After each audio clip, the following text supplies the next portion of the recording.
you want to be on your own?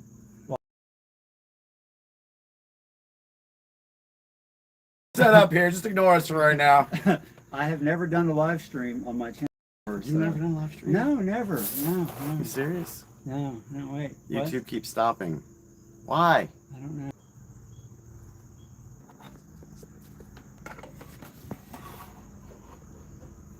Let's use yours.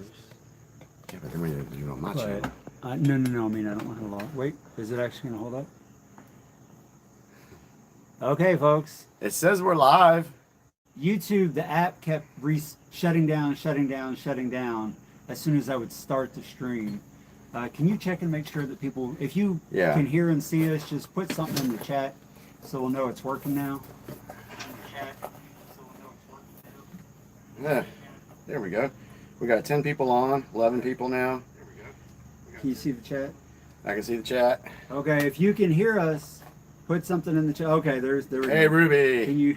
Ruby's everything coming in clear. Good deal. All right. All right, cool. Thank y'all. All right, so we're gonna like shoot the shit for a few minutes. Yeah, just a couple minutes while we wait for people to come on and join us. Somebody said, Leopold, that's Ben Rancourt. He said, nice seeing you two together. Oh yeah, It's been a while. Yeah, it's been a while. When was the last time we did a video? The memorial crash. Oh, that's right. Boy, that one went crazy too. Love that. Yeah, that was fun. Yeah, that was fun. And also exacerbating. That elder was. Okay, audio and visuals good. Yeah. Awesome. Oh, yeah. So we can see the chat there, but yeah, it pops up. But that's I can't. Cool. I don't know why YouTube was acting up on me. We'll give it just 2 or 3 minutes to let people hop on, and then we'll get to it. Just so everyone's aware, this is not intended to be a debate or a pro any particular political party or anything. Was just genuinely curious, and I was talking to Jimmy about it. I was genuinely curious because Jimmy and I have had different paths out of the Watchtower into any form of like politics or political. Yeah, it's been different. It's been different, and we're going to talk about our stories. Like we'll go over that.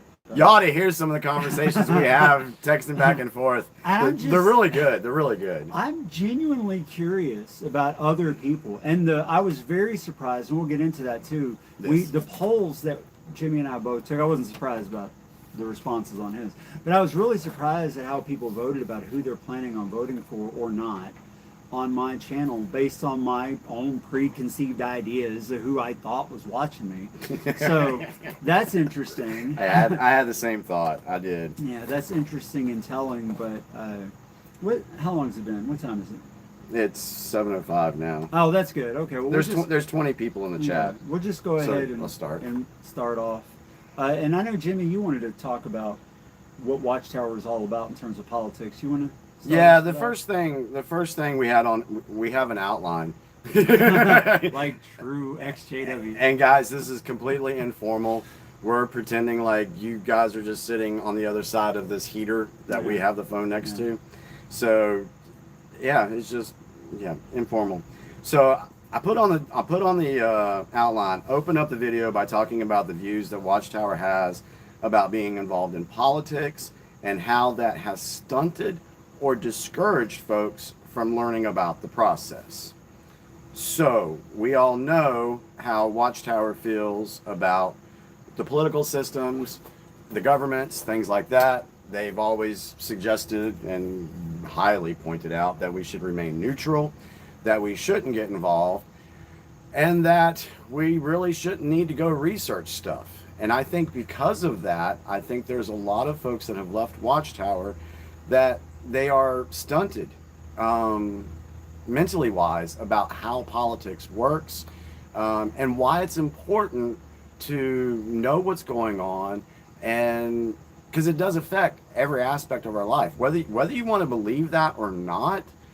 It does. I mean, it sets prices, it sets our health, it sets the trades we have with other countries, which eventually does affect you, because literally everything is connected. So I feel that now, whether you want to vote or not, we'll get into that, but I feel that it's very important that folks at least have some type of basic understanding, especially here in the United States, about the Constitution, how that works, why that was set up, and things like that. I got that. That makes sense. And it is true that after you leave the religion, just because you leave the religion hasn't necessarily completely left you. You can have cobwebs, you can have things stuck in your head that you think is true, that these old habits that you still fall back on, this old way of thinking you still fall back on. Like one thing I've noticed is with the XJW community, you see a lot of them, and I'm talking about like stuff I've seen on Reddit and such, they still get very tribal, very I'm right, you're wrong, very you have to believe the way I do or else you're stupid, or maybe even if it's not that harsh, you're dismissed. Let's put it that way, you're dismissed. And that's one thing I don't like because I see it in politics. But one thing that I appreciate about Jimmy and my relationship is that we're good friends, and our pretty stark political differences in some areas does not prevent us from being good friends. And I do wish that more people were like that. Yeah, that'll go into where we talk about discuss possible path to unity. Jimmy and I as an example, Yeah. and let's go ahead and piggyback off that too, because with what you just said about some XJWs being dismissive or acting very tribal, y'all know me. I'm going to say what's on my mind, and I'll probably say some stuff this evening that some of you are not going to agree with, and that's okay. I may say some stuff that you're like, I'm never listening to this dude again, and that's fine too. But I'm just sharing my experience within the XJW community when it comes to the political side. When I decided, and we're going to talk about our paths, but when I decided to bring political information into the XJW community because I wanted to help people understand this stuff, I faced a lot of backlash, a ton of backlash. Yeah, I remember that. I mean, I had even people that I thought were really good friends saying, Jimmy, you shouldn't post that. You shouldn't say this.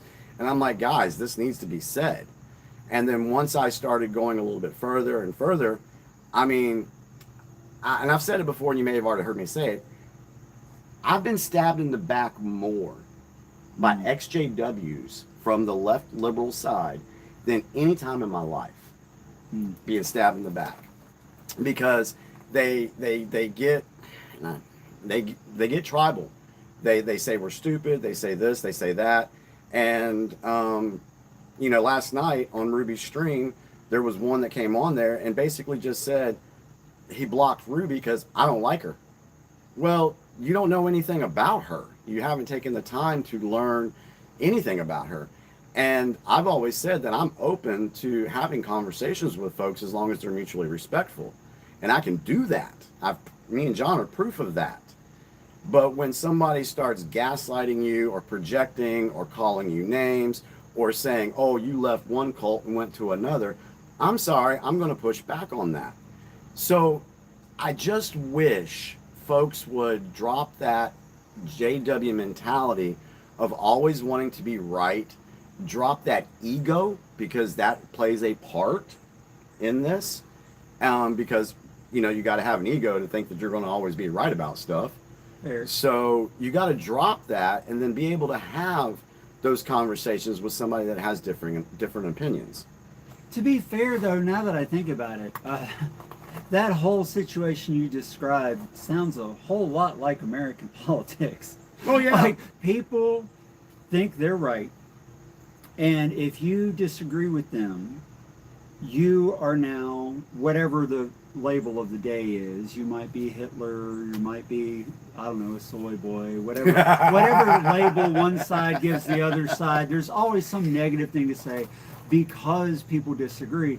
And I definitely think that that is the source of the problems. And an interesting aside, I was doing some research for a different project. I read stuff that I'm interested in today, and I saw a Gallup poll that showed that only 24% of Americans think that the federal government is doing either a very good or a fair job. 24%, Yeah. which means 3 out of 4 people are not happy with the federal government in the country.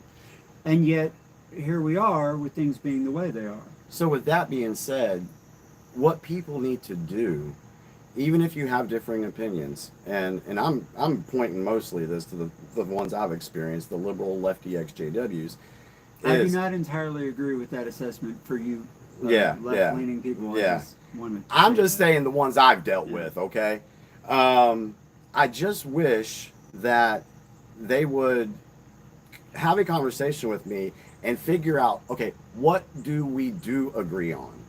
Do we want better for our family? Do we want to be left alone by the government? Do we want, good health, good schools? Start there before just jumping in and fussing and fighting with one another. And I think if folks would do that, then they would find, like me and you did, that we agree on more things than we disagree on. True. That's true. And I just wish folks would do that. But to do that, you got to drop that ego. You got to drop the brainwashing and the indoctrination. Yeah. Yeah, I agree. And just to be clear, so that we are clear, Jimmy leans far more right I'm center, but more than right. I am. I'm right of center. I'm. You know what? I can't even describe myself as left or right. I'm definitely what you would call moderate, but I have great disagreements with both sides. And I also have some things that I like about both sides. I'm fiscally conservative, I'm socially liberal, and I mean liberal in the actual meaning of the term. Yeah, not liberty, not as in like the extreme. I'm against the extremes of both sides. Yeah, I'll just put that out there right now. The right extreme that wants to shut down people on the left, and the left extreme who wants to shut down people on the right. I'm personally, just from my limited experience of talking to people in day-to-day life, I think most people fall in the middle. Yeah. But the loud voices are on the extremes, and they seem to be running the show. And see, and one thing is, like, when you have someone with the views that I have, and I run across somebody of very far left-leaning persuasion, they just assume that I'm this far-right maniac, which is not the case. Well, I have to say what Bill Mayer said kind of hit, because I've listened to politics and news and that sort of thing my whole life, even as a witness, even though I didn't partake in do anything with it. But what used to be considered right, like far right, has come way to the left. So people are calling people far right that, in my opinion, seem to be pretty well in the middle. And that's odd to me. But I don't want to get too far off track. Do you want to give your story, like your path out and getting into The politics political path? Okay. And then I'll give mine after you. Yeah, that's fine. So, of course, I came into the XJW community June of 2019, did the Watchtower stuff. We did the round table. Yay, round table. But then, of course, March of 2020 hit. And when March of 2020 hit, the biggest thing for me, and someone said something about the lights, but we're doing the best we can with the lights. Well, maybe we can just sit back like that and We are outside. Yeah, we're outside in the cage. Welcome to the cage.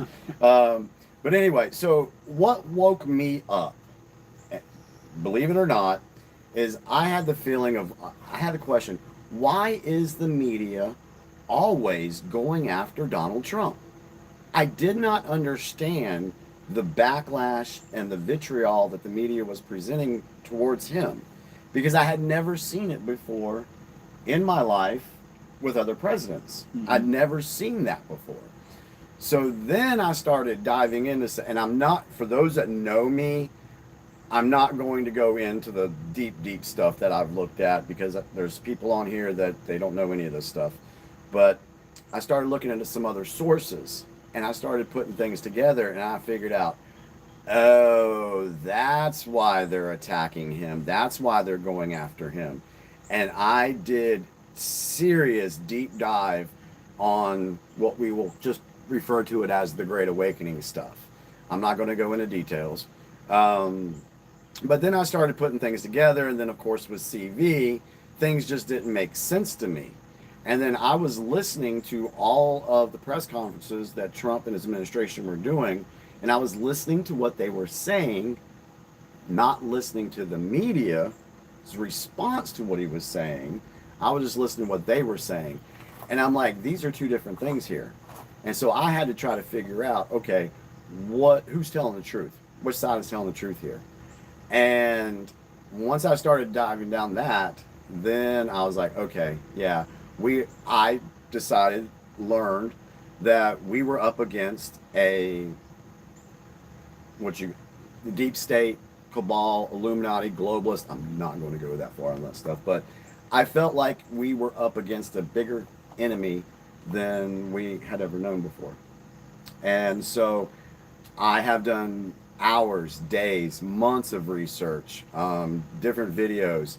And one thing that I learned from John, because John's very analytical. My path was different. Yeah, he's very analytical. So one thing, when I was mentioning all these things to him in the beginning, he's like, yeah, but Jimmy, where's the proof? And so I learned that when I communicated with John and I presented something to him, I better have something to be able to back it up, or at least some numbers or something. I just can't say, hey, John, guess what? Well, Jimmy, where's the proof for that? All right. And so now there are some things that I do believe that I just can't prove yet. And it was like with CV. I was telling John, I don't agree with this. I don't think we should be masking up. I don't like this 6 feet apart. We shouldn't be in lockdowns. Mm-hmm. But I couldn't bring him the receipts yet.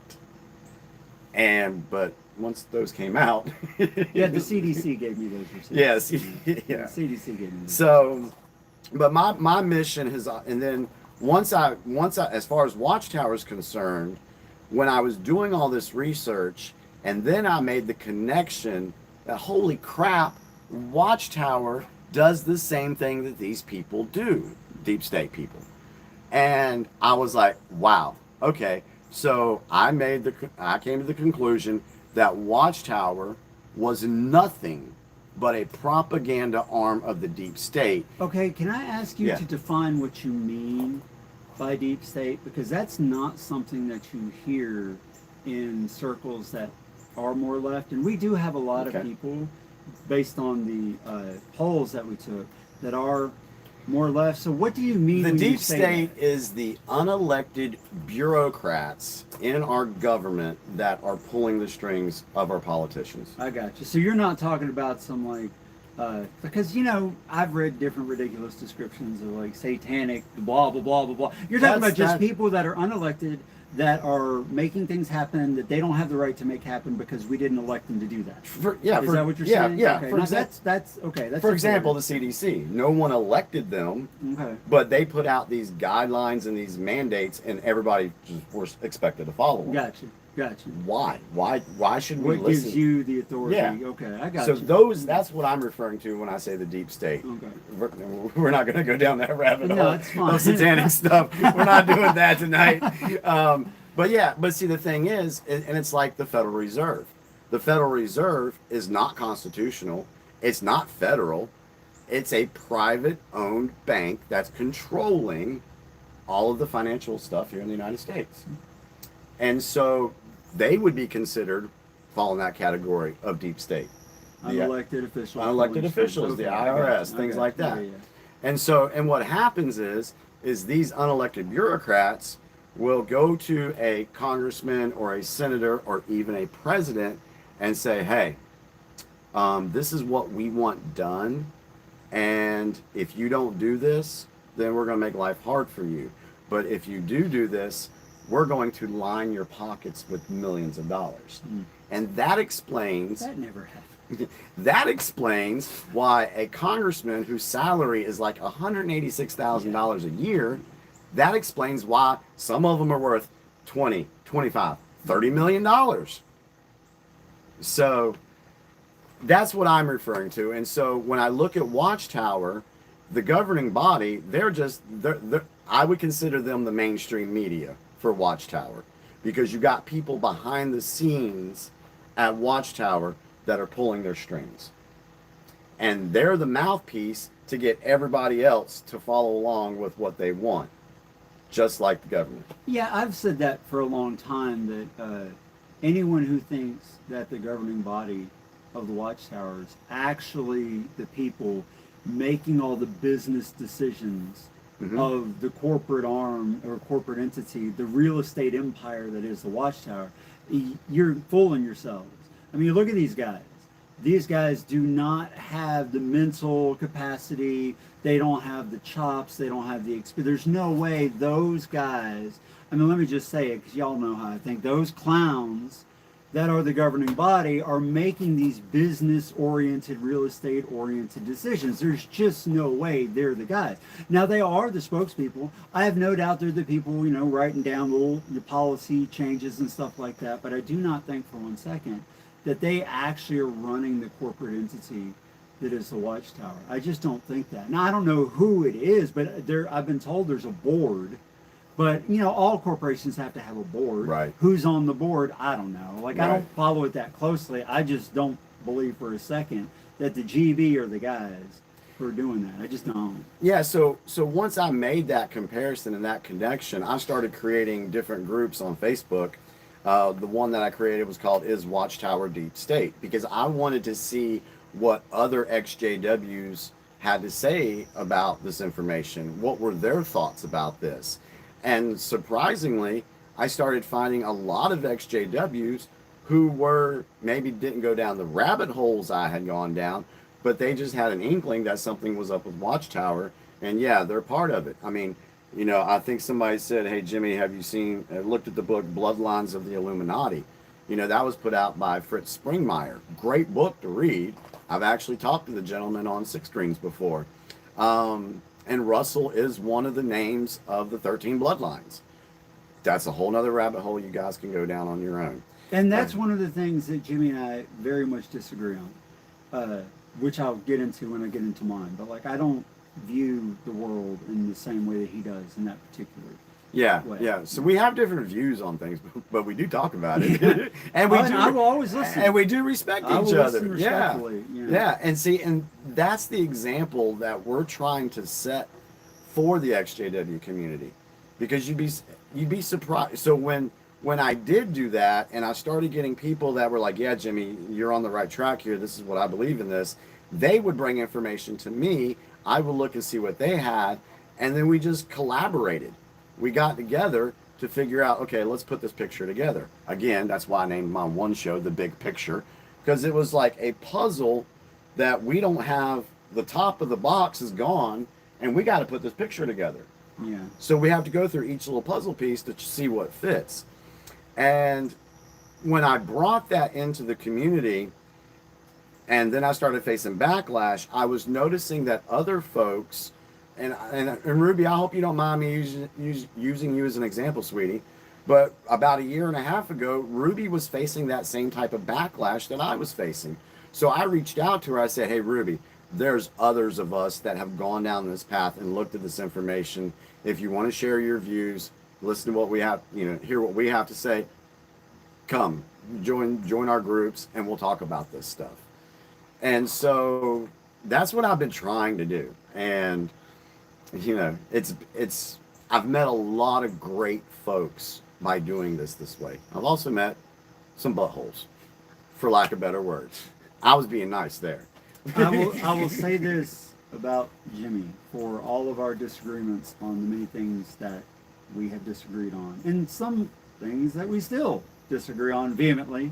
I never for one second think that that his heart's in the wrong place, because he's made it abundantly clear that what he's doing for all the right reasons.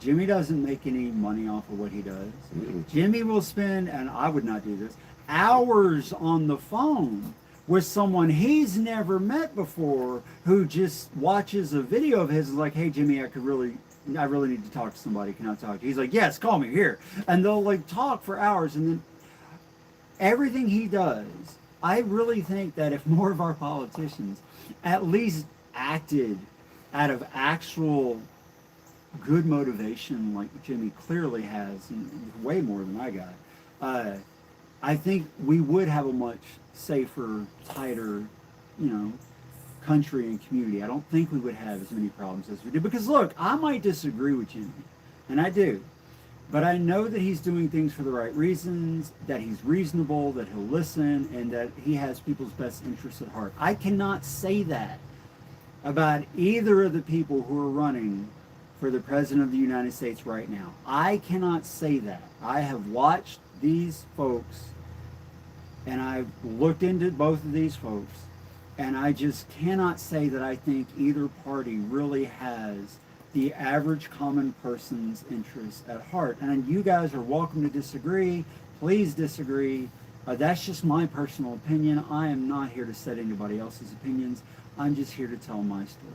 Mm-hmm. My story out was different from Jimmy's because when I left the religion, and I think this is common, because Watchtower is so repressive in so many ways, and they try to control so many things, I've noticed that people seem to go one of three ways. Either they go hardcore atheists, or they go full-on conservative religion somewhere else, or maybe they're just like, I'm just spiritual but not religious at all.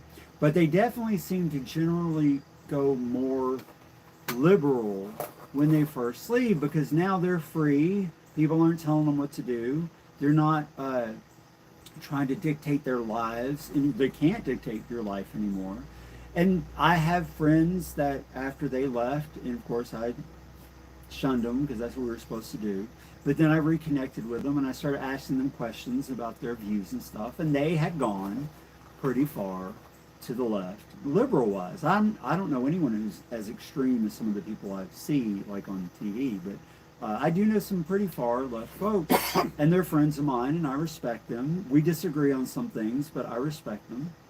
And so when I first left and started getting interested in deep diving into politics, I definitely went farther left initially, because my primary concern was people having freedom. And so for me, the idea of being a liberal was more appealing, because in my mind, I think liberal means liberty, and I want liberty for everyone. I want people to be free to make their own decisions. I want people, within reason. We all have to respect each other's boundaries and space and such, but I don't think anyone should be telling anyone else how to live their lives. And from my perspective at the time, it seemed like there was more of that going on the right, in regards to very religious people trying to dictate what non-religious people should do. Now keep in mind, this is like 2017. This is when Trump had been in office for just briefly. And so I voted for Biden in 2020, but I can't say that. I didn't vote for Biden. I never liked him. I voted against Trump because I did not like Trump. Yeah, that's what you did. I voted against Trump, and here's why I didn't. Just to be fair to everyone, and everyone knows the truth. It's not that I really disliked his policies all that much. I didn't know all that much about his policies. I was just getting into, politics and that kind of thing. But I really didn't like his attitude. When he would get on and speak, he sounded, first of all, he's not eloquent. He's not an eloquent speaker. There are other Republican politicians that are more eloquent. And so to hear him talk, he just didn't sound like a leader. He would be insulting and mocking. He would always talk about how great he was, how everything he did was the best. And that really turned me off. I actually saw an interview with Dennis Quaid, who's very much on the right, with Joe Rogan. He was on Joe Rogan's podcast, and he said, I like Trump's policies, but every time he opens his mouth, I cringe. And that's really where I was. I'm like, for real, that's really where I was. And so that turned me off. And that had me vote for Biden, not for Biden, against Trump in 2020. But then all the C-19 nonsense went down, and I realized, oh, well, I don't like Trump, but I don't like them either, because look at all the stuff that they're doing, despite all the data, the obvious evidence that this is not the right response, like Jimmy was talking about, the masking. I started looking into the studies for that, and I could see, well, that's been proven for decades to not work. And then they're trying, in some places, they're trying to force people to take a vaccine, whether or not they want to take it, and they're kicking people out of their jobs in some states and some places. And I just don't agree with that. Like, I'm liberal, as in liberty. And when I saw the people who were claiming to be the liberals being the most strongly advocating for those kinds of attacks on people's individual liberty, that turned me off to them too. So I was very much just like, well, I don't like either of you guys. Now, to be fair, I'm a registered independent, so I've always been a registered independent since I've voted. I definitely am more interested in policy than I am in party. Like, I don't really care what your party is. That's just a label. Right. What do you stand for? What are you going to try to do, right? So that's how I felt about it. And Jimmy and I would talk about at first, Jesus, the length of our text conversations. We should have just had a phone call because we had books of text and we go back and forth on everything forever. And I'm very grateful, even though there's still things from those early conversations that Jimmy and I don't agree on. I'm very grateful that we did that because it showed me that two people who very much disagree on things can still get along, be friends, learn from each other, make good points, not hate each other because of it. And I really feel like the divisiveness that you see in politics today is the problem that the country is really up against. I really feel like that's the problem. I think that's all by design because they don't want people having those communication skills. They don't want people coming together. Define when you say they don't. Who doesn't? The controllers, okay, the who is oligarch, that? the deep state. Okay, it's the deep state Yeah, people. Okay, yeah, I got that's you. in other government officials that are beholding to them. Yeah, But they don't want us coming together. They don't want us having these conversations. They want us battling each other because division, divide and conquer. yeah. And so, I mean, if you look back at the Revolutionary War, during that time, the colonists, when they were getting together, they were meeting in taverns and stuff like that. And they had to hide it because the British didn't want them gathering together like that, because they know once people get together and start talking and working out differences, then we can actually come to a consensus that would actually benefit both of us. Yeah, for sure. And I've since learned in interacting with lots of people and asking them about where they stand politically, at least all the people I know, and that number has grown dramatically since I first left the religion, it seems like almost everybody, a couple of exceptions that are hardcore that I would call the extremes, almost everyone seems to fall in the middle and just wants to be left alone. So why is it that on the federal level, the people we see running, in my opinion, seem to be on the farthest edges? And I'll just be straight up. Like, I liked RFK Jr. a lot. I didn't know hardly anything about him, but one, he was eloquent. Two, he made some very reasonable points about wanting America to be healthy again, about one of this, because he was an environmentalist, an attorney, fought for that. He wanted the soil to be clean. He wanted parents to have full disclosure about any medicine that goes in their child, that people should be able to make their own decisions based on information that they've been given, and to be realistic with people. Don't promise people that these things don't have any side effects. Let them make an informed decision. I like that because to me that's liberty. You tell people, give people all the information that they need to make an informed decision and let them make that decision. But we don't see that. What we see is people on both sides screaming at the other side about how if they're elected, it's going to be Hitler. If she's elected, they're going to come in here and like destroy the country. There's none of this. Well, here's the numbers, here's the data, and back to me being an analytical person. Here's what we know. Make your decision. It feels like a tribal clown show to me. It feels like people just dancing in front, trying to catch your attention with a light show, a dog and pony show, instead of just giving people the information they need to know about this is what I think, this is why I think that way, this is what I want to do. It's so extreme. It just doesn't sound at all reasonable. It's not like our conversations. Right. Our conversations get heated. They do. But they're always respectful. We never insult each other. And we learn from each other. And we've both kind of moved in different directions based on the feedback that we give to each other. And you just don't see that in politics. You made the point about making a decision on informed information.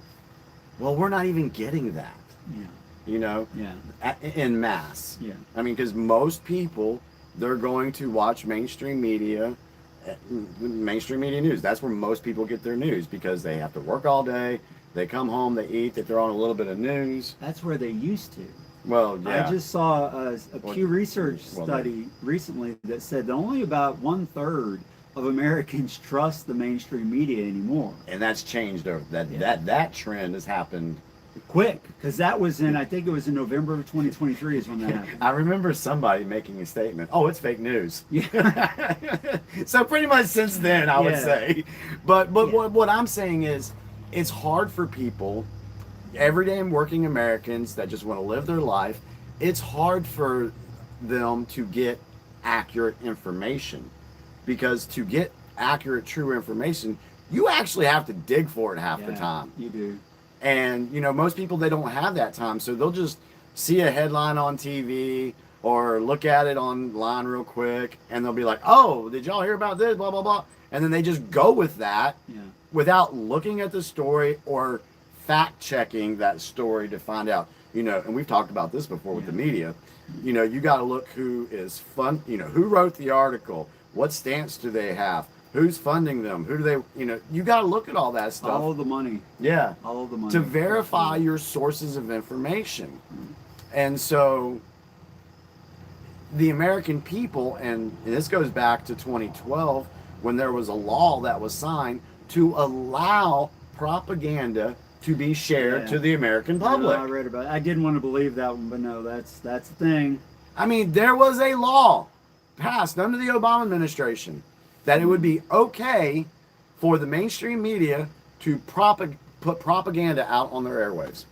Yeah. And then people listen to it, they fall for it, falling for Watchtower stuff. You see the connections I'm making here? And then they just believe it. And then when somebody comes at them with hey, do you know what the real information is on that? Oh, you're just a crazy conspiracy theorist. Well, that's not different than calling someone an apostate. Exactly. In the Watchtower. Exactly. It's just a word, a label you give people that you don't want other people to listen to. Yeah. Oh, well, that's a conspiracy. You're a conspiracy theorist. Yeah. You're an apostate. Evil, angry apostates. It's not different. It's that same tribal behavior is what that is. And I do want to say, though, that what was the percentage of people who said that they weren't going to vote between the two of us? Do you have that? Yeah, I have that. On 18. 18 across, okay. We averaged 18%. 18%. We both took a poll, and we'll get to it in a minute. Actually, that's our next thing, right? So we can talk about it.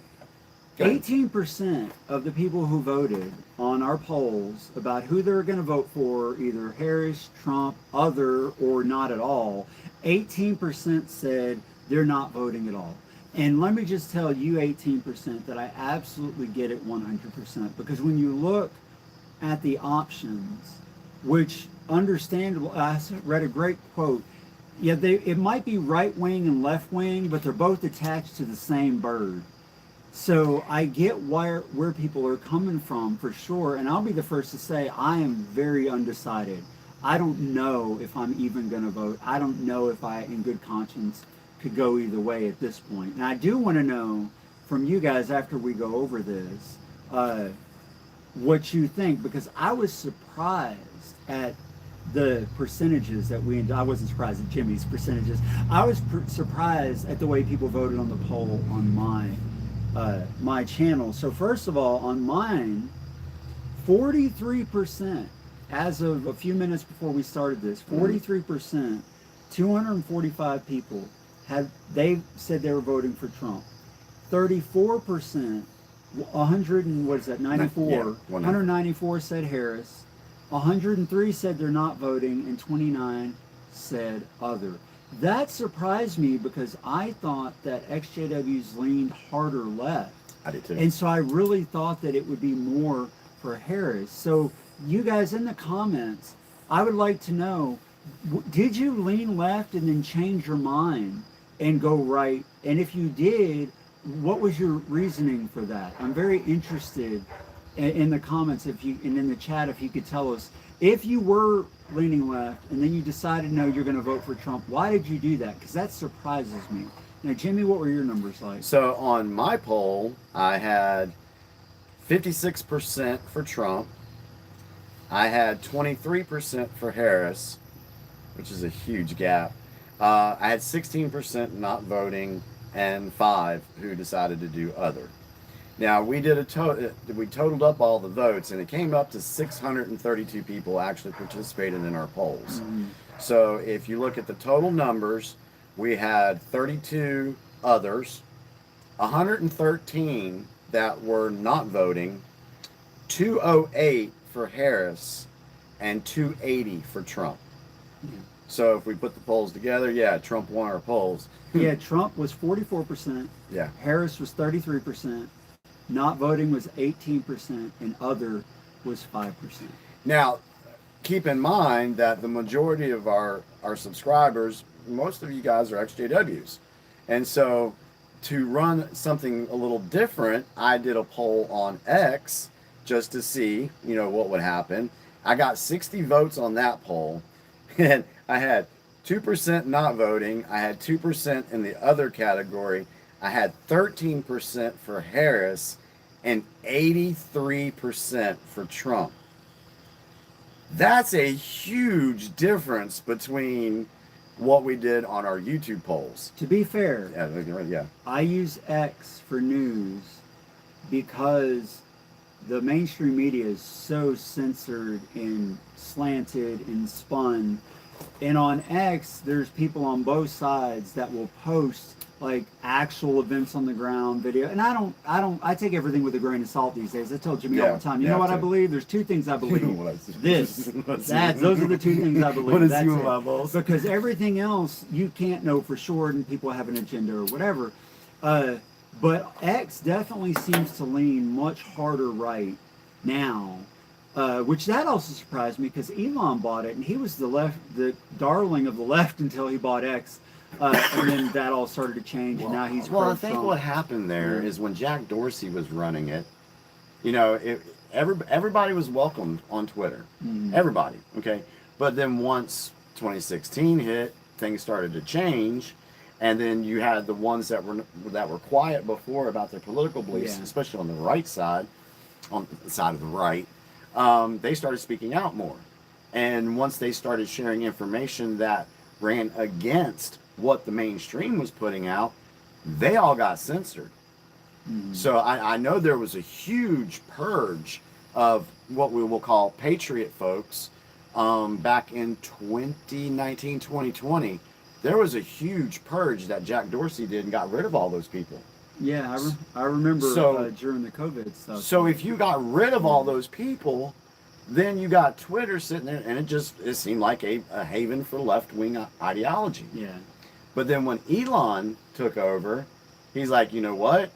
This should be free for everybody. Yeah. So those people there was a lot of them that got banned. They've been allowed to be back on there. And so, and it just seems right now, and it could be the algorithms, it could be just who we follow and everything. There just seems to be more right-leaning stuff now on X. Now, but that depends on where you're looking at. The left people that I follow on X, they have big followings too. Yeah. So it does seem to favor the right more, but the left does too. Now, to anyone who thinks that, it's just conspiracy, by at this point, it's just conspiracy, they don't do this, they don't do that, they weren't censoring, blah, blah. Anyone who still thinks that, after even Mark Zuckerberg came out and said that Facebook was pressured by the administration and that he regrets having let them pressure them into doing things and censoring stuff and suppressing things that they shouldn't. And the Twitter files that came out that showed that the same thing was done over there. Anyone who thinks that did not happen, I have nothing to say to you other than you're delusional at this point. And I'm absolutely against the government, either directly or indirectly, attempting to suppress the freedom of speech rights of the citizens. Now, you can say, well, if a corporation makes the decision, it's not against freedom of speech, but if the government cajoles them into doing it, yes, it is. At least that's my opinion. So I'm very much against that. I don't like Trump. I don't like Harris. I would have voted for RFK Jr. in a heartbeat. after, nobody's perfect. Nobody's perfect, and he is not an exception. But I liked what he had to say and what he stood for more. And he said that the Democratic Party today is not the party of JFK or his father.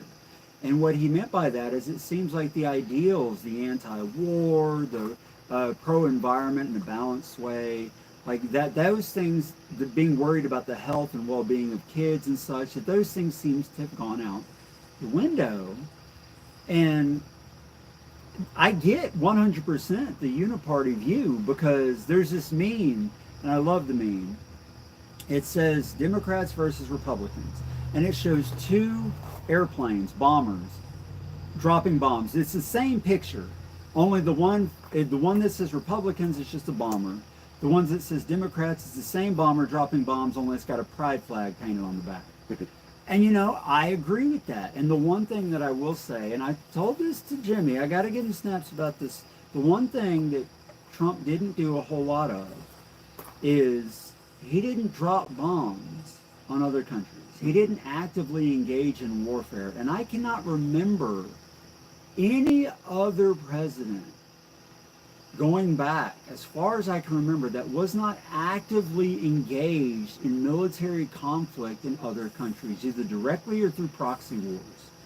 And I'm very much against spending money on proxy wars that make the military-industrial complex wealthy and give more strategic power to the United States, not us, but the powers that be, when there are people in this country that are hungry, that don't have proper health care, that don't have a place to live. I'm absolutely against spending money on all those other projects. I don't want to send people to the moon or to Mars and waste billions of dollars on that until things are taken care of here. Don't go feed your neighbor's kids when your kids are starving. That doesn't make any sense. Why are we doing that? And please feel free to agree or disagree with me. That sounds like That sounds like America first, idea there, right? And it's not that I don't care Yeah. about other countries and their people. I do.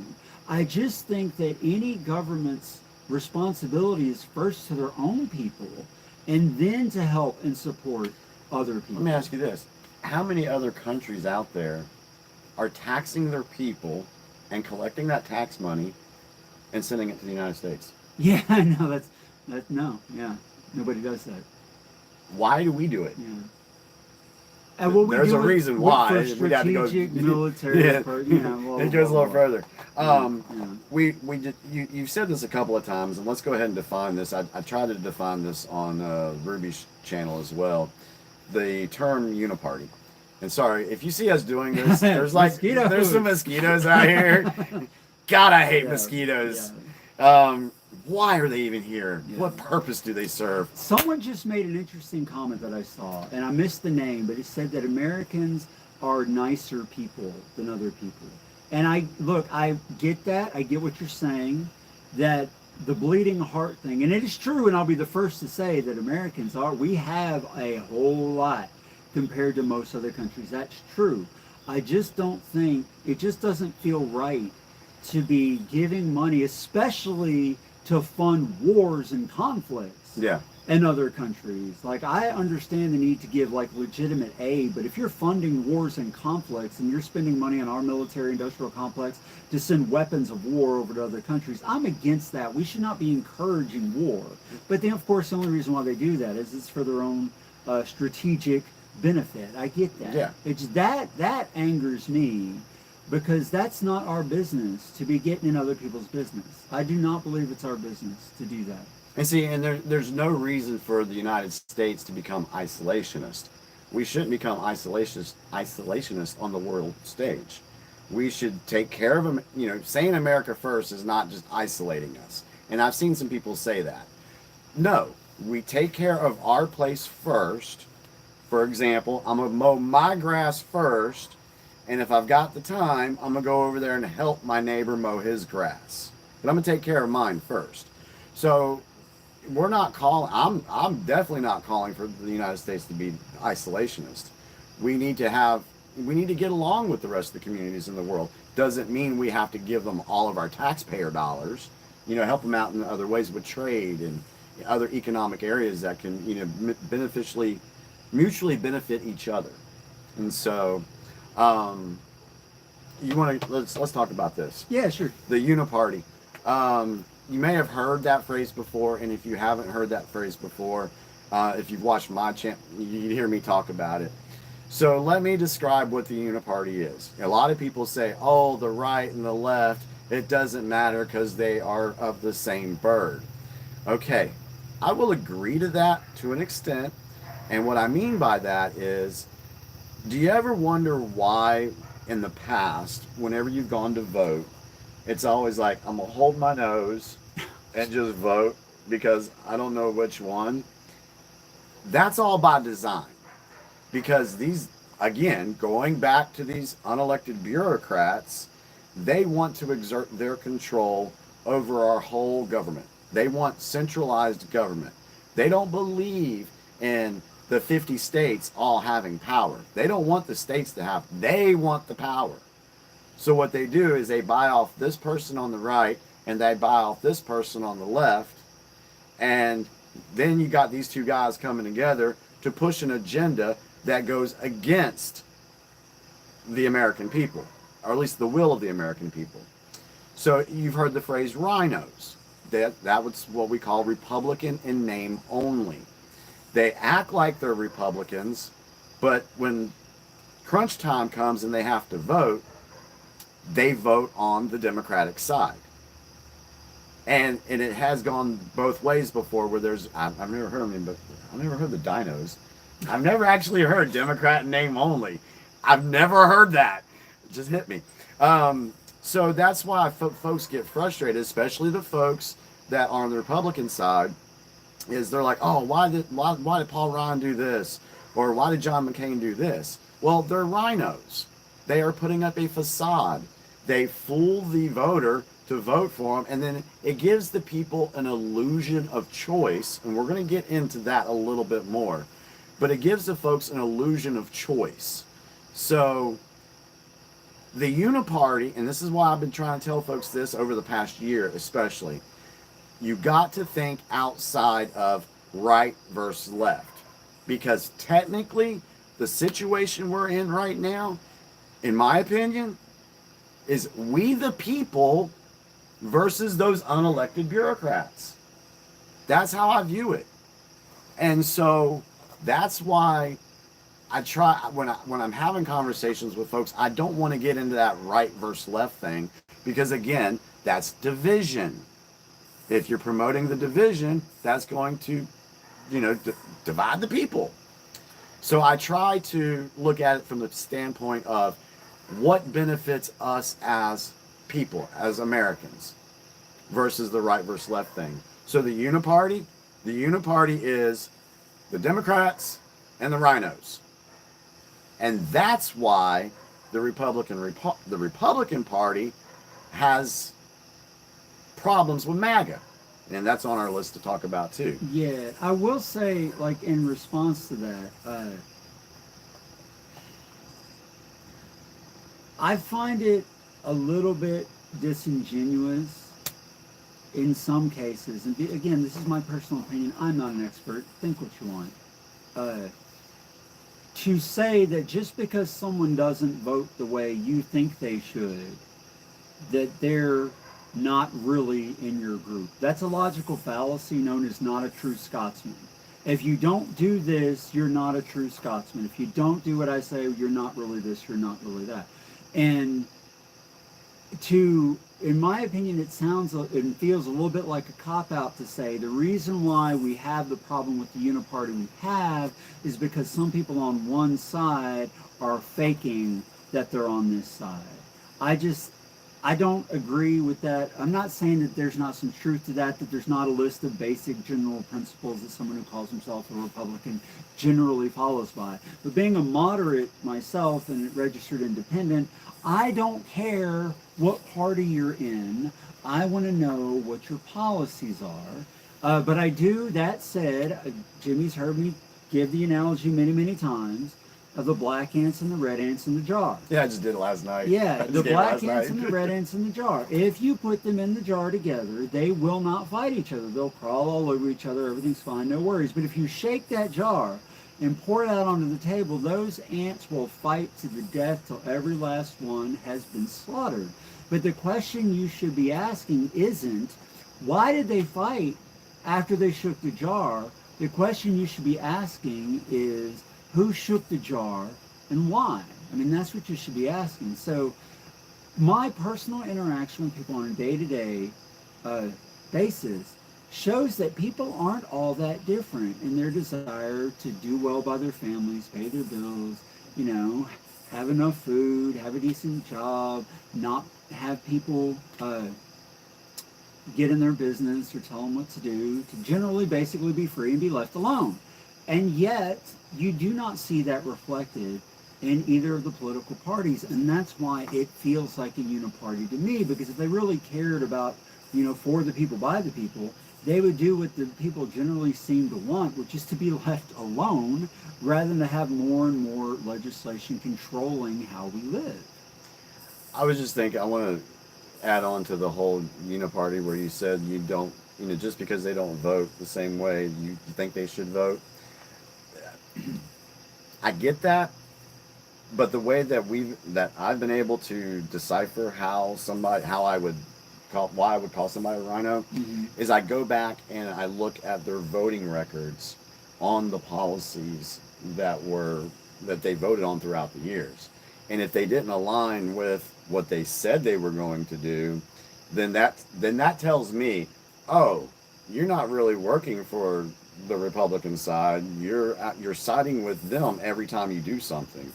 So just, you know, just because somebody will come out one time and say something, I'm not immediately going to call them a rhino. I got you. I gotta have that proof. But doesn't that pretty much describe every politician on the federal level, that they say they're going to do all these things and they don't actually do them? I wouldn't say every one of them. I mean, I've heard so many promises from so many politicians long before I voted, that's one of the talking points we used to have as witnesses. We would be like, look, all these politicians promise to do all these things that they never do, and yet people keep voting for them. That's ludicrous. And of course, we would point to our ludicrous solution to that. But that's actually gaslighting, because Watchtower, they've been saying they've been putting out their stuff, saying promising this, promising that, and then it never happens. And then like, oh well, it was new light. You know? Yeah, that's the pot beating the kettle with a serving spoon, you know, like that's what that is, for sure. But they had a point, right? That politicians promise and don't do. I think one of the things that folks need to go look at, and it's out there, you can find it, do a comparison between promises made and promises kept. Maybe go back and look at, do some research on what George Bush, on what Jr. did and said and did. Then go look and see what Obama said and did, and compare it with what Trump, and just see what you find. I think you might be a little surprised with that. And I do think it's fair that you should always look into the records of the people that you're looking to vote for. Well, it's kind of like when we're trying to figure out, what's propaganda, what media should we trust. We do the digging on the writer, who's funding them, and everything like that. I agree with Evelyn. Lobbyists. That's what's stopping people from doing what they promise. Yeah. Yeah, there's truth to that. Yeah. I would be the first to say that most, at least on the federal level, most politicians absolutely appear to be captured by lobbyists and corporate funding. Because think about it. It is so expensive to run for the presidency, for example. It's so expensive that the only way you can do it now is to have corporate backing, right?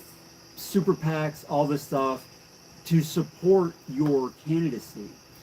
You will not get that funding. You will not be able to win, because no one's going to know who you are without a huge budget. And then when you get into office, do you really think that all those corporations who got you there, the people who run those, aren't going to be like, all right, payback time? Yeah. Of course that's how it works. And naturally. And aren't these lobbyists, wouldn't they be unelected bureaucrats? Yeah. Yes, 100%.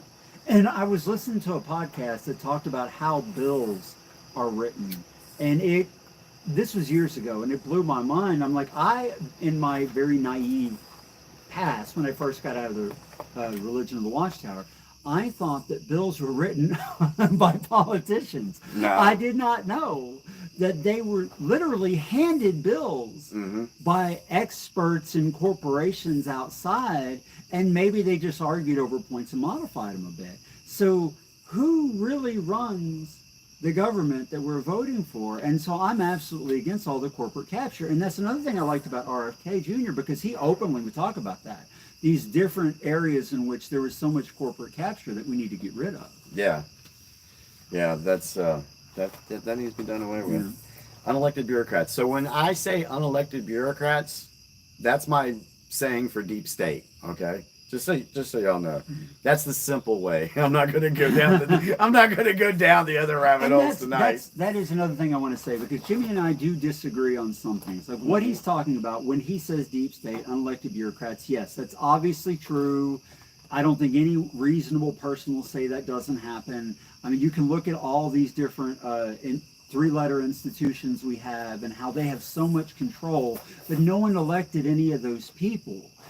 So I don't think any reasonable person would disagree with that. Where we do disagree is I do not think that there is some tiny group of people that is running the whole world or attempting to control the whole world. I see what's going on in the world as the natural tribal, conflict and competition, and people trying to jockey for more power and for more control over other people, and sometimes they win and sometimes they lose. Yeah, we totally differ on I that don't one. think there's like just a few people from a few select families who rule everything. I just don't see that being the case. And I have yet to see any actual evidence. I've heard that a lot. And I've had people point to things that, and to be fair, again, I'm not an expert. I haven't spent the inordinate numbers of hours looking at this stuff, but I've tried to watch some of the stuff that Jimmy has sent me, and to me, it's not stuff that convinces me, and maybe that's a fault of mine, and maybe I'm just, ignorant or whatever, but I just don't see it being the whole world lies in the power of the wicked one. I don't see it as that. And let's define the term of ignorant. Ignorant's not a slam to somebody. It's just its definition is lack of knowledge. That's all it is. So, there are some things that I'm ignorant to. I'm still learning stuff. I still learn stuff. I see something, I'm like, damn, I didn't know that. Yeah. I'm like, wow, okay. All right. So I do know. What else we got? Well, one of the things is let's see here. We have, is MAGA or the far left a cult? Now, okay, so let me address this, because this has been an issue that I have dealt with in the EXJW community. I cannot tell you how many times I have been told, Jimmy, you left one cult and you went to another one. I'm so sick of hearing that, because that is not the case. Because no one tells me anymore how I should think. No one tells me anymore what I should say.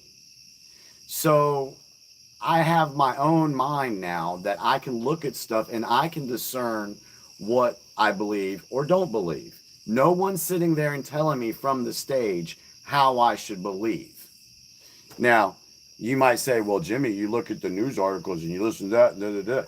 Yeah, but have I also said that I do research to see what angles these people are coming from? What's their agenda that they're pushing?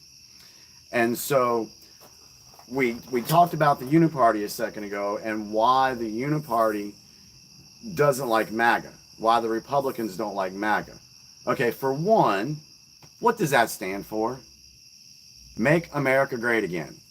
All right, now I know people are going to have their differences on how great America used to be or whatever, but what's wrong with wanting to make the country we live in great, whether it be again or not, whatever?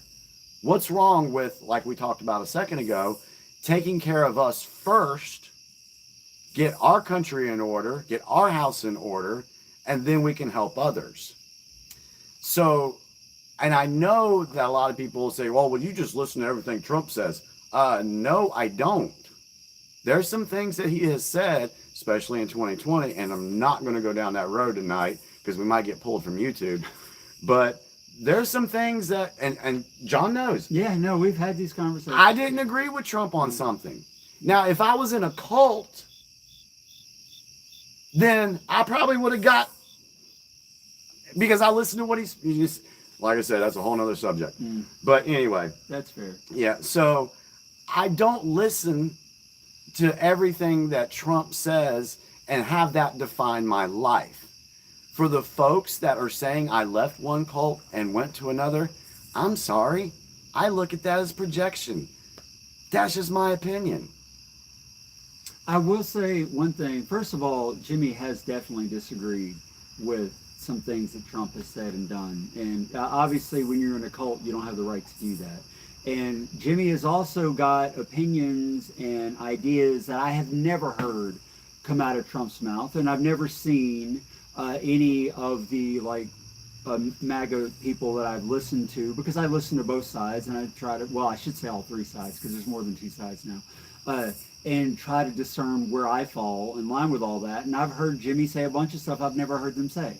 So I don't think you can classify that as a cult member, because if so, he would always follow the line of the group and wouldn't be able to have his own opinion about anything. And Jimmy's got lots of opinions that I have not heard from those other things, some of which I agree with, some of which I don't, but that's okay. But someone made a really good comment, and I wish I could remember the names, but they go by too fast on the screen. They said, let me see if I can find it here. Where is it? Let's see.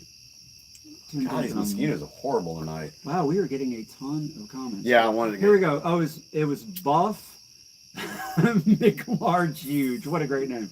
Buff McLarge said, there's no one family controlling the entire globe. There are multiple families controlling different resources. Example, Saudi princes controlling oil. Correct. I am much more inclined to agree with that, in the sense that not even families, but like groups of people, countries, groups that are in control, that do have power over certain resources, and they use that to their benefit. I have no doubt that that is true.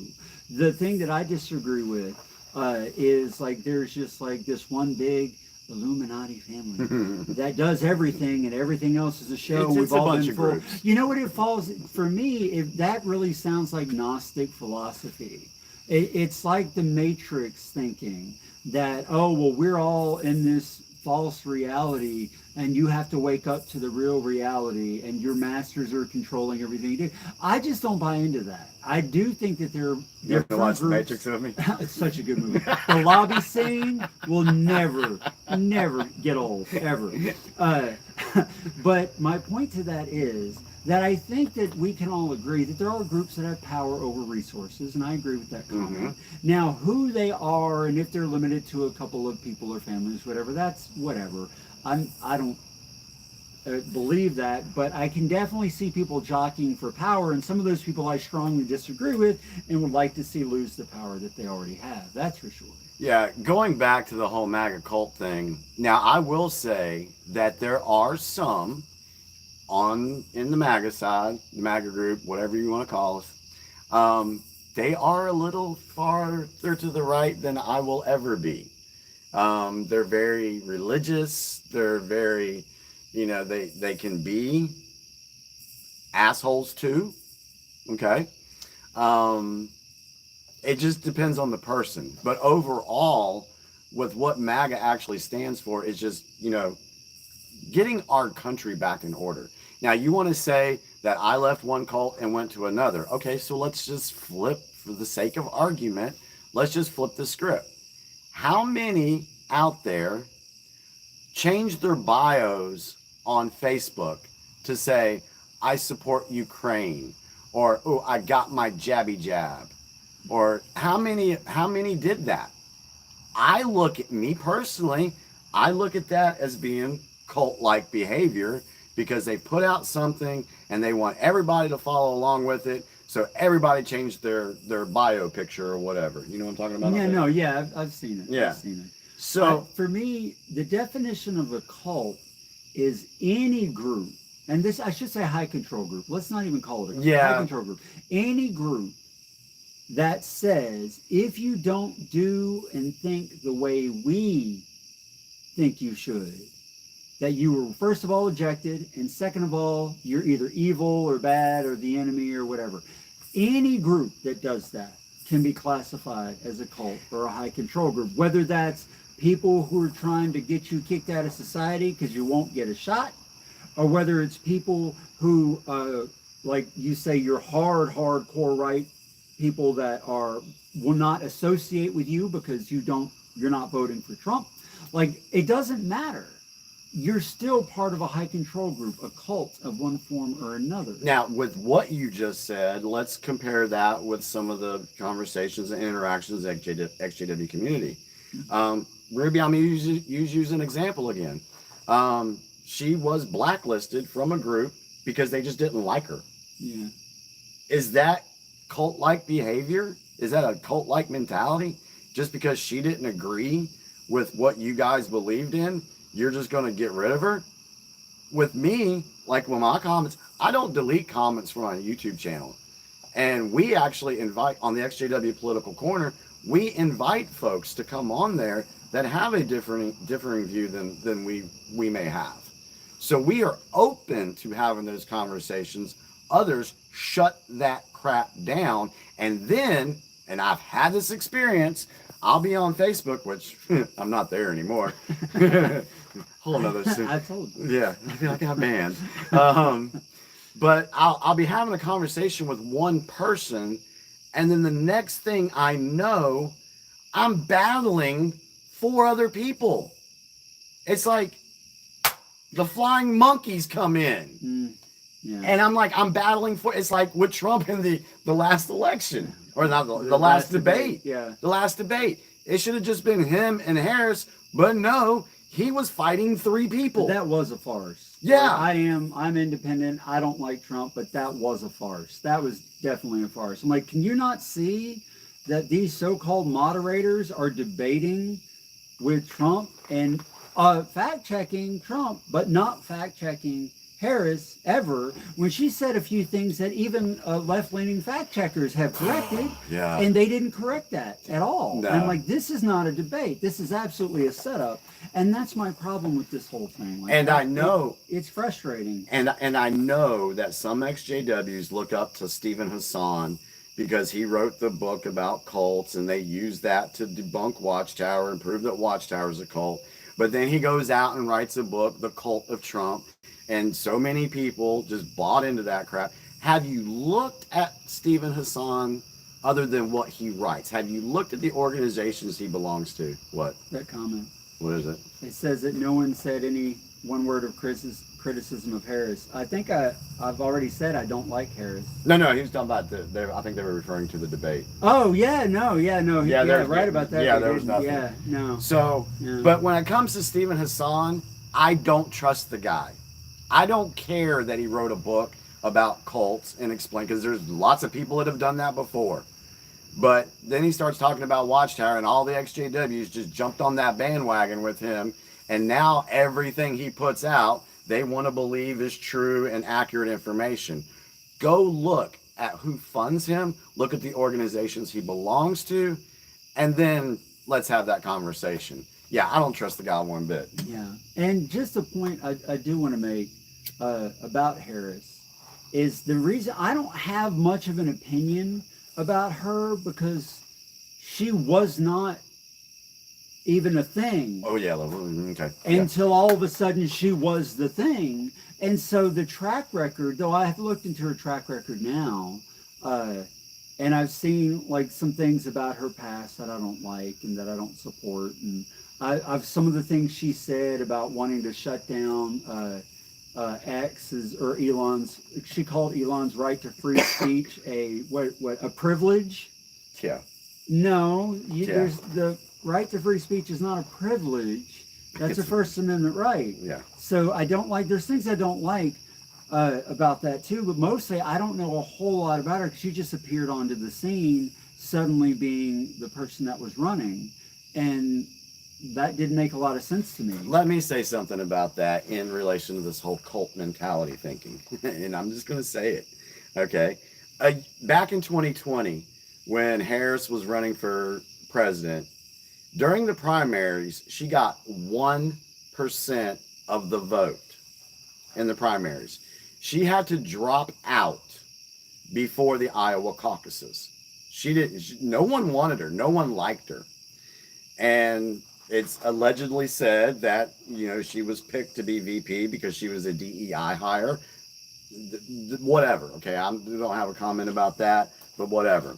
So you have the primaries this year, and the Democratic side goes out. They vote in the primaries. They vote for Joe Biden. Was Kamala on there anywhere? She had the opportunity to run for president against Joe Biden. She didn't have to be on the ticket with him again. She could have done it herself, but she didn't. And so what happened was the Democratic Party, for those that are supporting Harris, this is true fact, they chose your candidate. You didn't choose her. No votes were cast for Harris in the primary. So you're going, and this, I'm just saying it the way I'm saying it, you're going along with what they want you to go along with. Is that cult mentality? In my opinion. I think for a lot of people, fall in my camp. I really do. I think a lot of people, because I'm liberal in the sense of liberty. I just don't see much of what I like on either side. I'm socially liberal, I'm fiscally conservative, I lean libertarian, but I don't think that works on scale for economics, that eventually, if you go to the extreme of libertarian, you end up in monopoly, and we saw that in the past in the United States with like U.S. Steel, which is the company that ended up having the monopoly laws created. That's the inevitable end. Walmart would take over the world if it was allowed to. Yeah, if it was allowed to, it would. If there were no monopoly laws, eventually that's the end that would happen. So I don't think that libertarianism works at scale, but I think generally speaking, you should let market forces decide what happens, and you should basically leave people alone. And I'm not hearing anyone who's saying that that's what they want to do on a federal level. You hear more of that on a state and local level, but you don't hear much of that on a federal level. Everybody's got all these ideas about how they want to control everybody else, and I'm just against that. I just wish, and I say this with all sincerity and honesty, I just wish folks in the EXJW community would just start using their minds for themselves and not just buying everything that is being told. On both sides. Yeah. On both sides. Look into the information. And yes, does it take time? Yes. Guys, I know my job allows me to be able to take time that I need to do the research. I'm not set to a rigid schedule of 9 to 5, 8 to 4, whatever, because I'm self-employed. And that has allowed me that time to do all this deep research. Other folks don't have that. I get that. So knowing that, that's why I do what I do. I do the research, I bring it out to folks. And then when I get attacked, sometimes I try not to take it personally, John, but damn, after you spend so many hours looking at something and somebody who doesn't do any freaking research at all tries to call me names or say that I'm lying, you know what? Go pound sand. Mm-hmm. That's how I feel. Drives me insane. I do want to say this from my perspective. Like I said earlier, the only two things I trust are these. That's it. When I look at political leaders on a federal level, even on a state level, local's a little different because the psychology is different. On a local level, the psychology is such, these people live where you live. And so there are certain psychological barriers of doing things against people when they know where you live and can get to your house. I mean, if you think about it from a tribal perspective, pre-civilization, tribes had to cooperate with each other in order to survive. There may have been a leader of the tribe, but if that leader went too far off the rails and got the tribe hurt in some way, guess who's not going to be the leader anymore, because they're not going to be walking on this earth anymore. Yep. That's how it worked. Our psychology has what's called Dunbar's number. Whether you believe it's an exact number or not, we can only create so many connections psychologically to other human beings that we generally legit care about and feel for. And so what happens is, Dunbar said that number is about 150, which that gives you enough for your family, for your friends, for your neighbors, and for maybe your group, your church, or some other group you might go to, either people at your job. That's about it.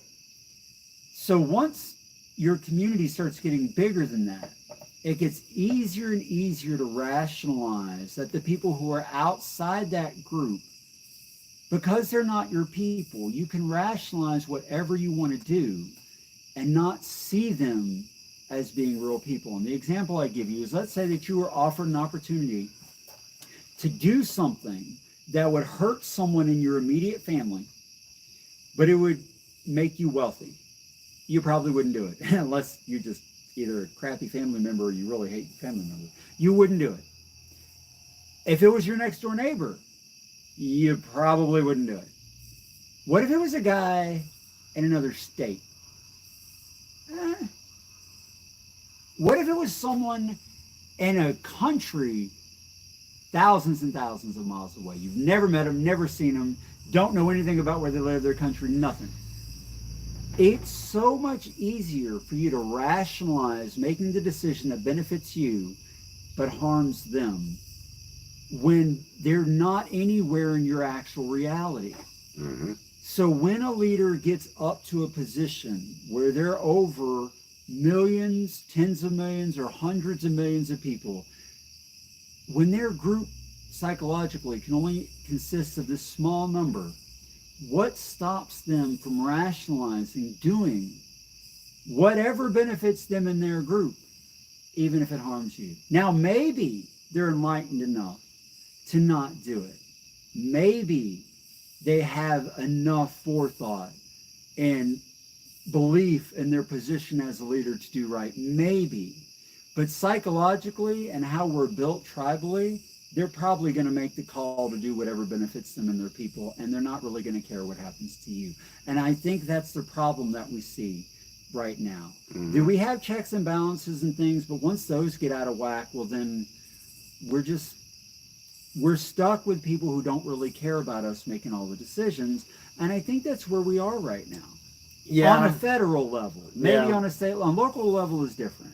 Yeah. Well, I think what people have forgotten about, especially when it comes to the United States, is we the people are the ones that are supposed to be laying out the rules and regulations for the federal government. That's what the Constitution is for. The Constitution, and we're not going to get into talking about that because we've had conversations about that. But the way it was set up was we the people gave the rules to what the federal government was going to be allowed to do to us, or how to run the country. And then we, in our own little districts or whatever, we picked somebody to be our representative for upholding that Constitution. What happened is, somewhere along the way, 1871, that flipped. And the government started telling the people what to do. And the people just accepted it throughout all these years. So and when someone asked Benjamin Franklin, what kind of government do we have? And I want to touch on this because it drives me crazy when people say we live in a democracy. Ben Franklin said, you have a republic as long as you can keep it. So that means that the people have got to be the ones to stand up and fight for our freedoms, fight for what we said the government is allowed to do. People have forgotten how to do that. And so for folks like me and other digital soldiers and patriots, that's what we're trying to get folks to do, is to think for themselves and be like, hey, you have a vested interest in helping define what the government can say or not say and what they want to do to us. Does that make sense? Yeah, no, that makes sense. I mean, We've had back and forth. Yeah, This. you know, Like if it's for the people, by the people, this is how. yeah, but you know, but when it let comes, the people know. but when it I want to touch on this because our focus group tonight is the EXJW community, folks. We are technically not a democracy. All right, it is a constitutional republic. Please go look at the difference between what a democracy is and what a constitutional republic is. There is a difference. And one of them actually benefits someone who doesn't have that strong of a voice. That goes into the different sizings of the states and things like that. But you will not find the word democracy in the Constitution, the Declaration of Independence, or the Bill of Rights. It's not in there because that's not the type of government we are. Please go research the difference. That's all I'm saying. Do we have anything else on the list? Yeah, we do. Okay. We have Trump pros and cons. Okay, discuss the poll. Did that. Each tell our political stories. Did that. I want to touch on something on that though. Mm-hmm. MAGA. Trump president discuss possible past unity, extremism of any form. Okay, extremism of any form should be avoided. Yeah. Okay, so let's touch on that. Yeah, for sure. And we have talked about that a little bit. That's good. What? Centronella, problem solved. Yeah, I he don't put have out a any. light so we'd have enough light, not thinking, oh, wait, bugs. I tell you what, you carry on for a second. I'm going to go get this coffee thing that we use. I'm going to go get that. And it might get smoky in here, but it might get rid of these. So I'll be right back. Huh. You go ahead and talk Experiment coming if we both like die on screen. Talk We about saw it first. extremism. Yeah, well, Jimmy and I talk about this a lot, that extremism is really what I'm against. I'm against any side trying to control the other side. And that's where we get back into the high control group and cults and all that. And then you've got the other side trying to do the same thing. And here's my problem. Like, you've got the strong religious right trying to control the left, and you've got the extreme left trying to cancel the right. And both of those extremes, in my opinion, are why we have the problems that we have now. Like, I don't want either of those things. Oh, he's coming. He's coming with a coffee thing. Okay, so we told everybody this was going to be a little informal tonight. So About as informal as it gets. So yeah, so just so here's a little trick that me and my wife been doing. Take a little pan like this, if you have problems with mosquitoes and stuff, some coffee, stick it in there, take some lighter fluid, spray it on there, and light that shit on fire. And what's supposed to happen is the smoke is supposed to like get rid of all this crap. So we'll see if it gets rid of us too. We'll see. It's gonna it's gonna smell like burnt coffee, but well, it does work. I grew up in the deep south. And if I have to, I'll turn the fan on too. Okay. Sure, you're good. Y'all enjoying this show tonight? I actually need to look at the comments, some of the comments too. Did you say what you had to say about extremism? We basically covered it. Like, extremism of any type is unacceptable. Okay.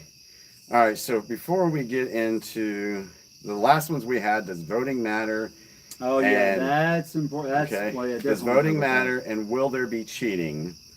Okay. Discuss the manipulation and lying by the media. We've kind of done that. Yeah, we covered that. You know, literally everything Kamala said in that debate was a freaking lie. I definitely think we should talk about whether or not it matters to vote, because that's a big one. Because I saw a bunch of comments from the people who said that they're not voting. Yeah. About all the things I've already said, you know, two wings of the same bird. Before we do that, because that could get deep, will there be cheating? Okay. Simple answer, yeah, they're going to try to cheat. They're going to try to cheat. I have some different views on that, though. You know, and we'll talk about it as we get into this whole voting. How many of the people that are still watching think that they're going to try to cheat? And indicate which side you think is going to cheat, or both. Put in one if you think there's going to be some type of cheating. Let's see what happens. I'm very curious to know. Let's see. We got, what, 50-some people on here? Yeah. 48 people on here. So let's just see. All right.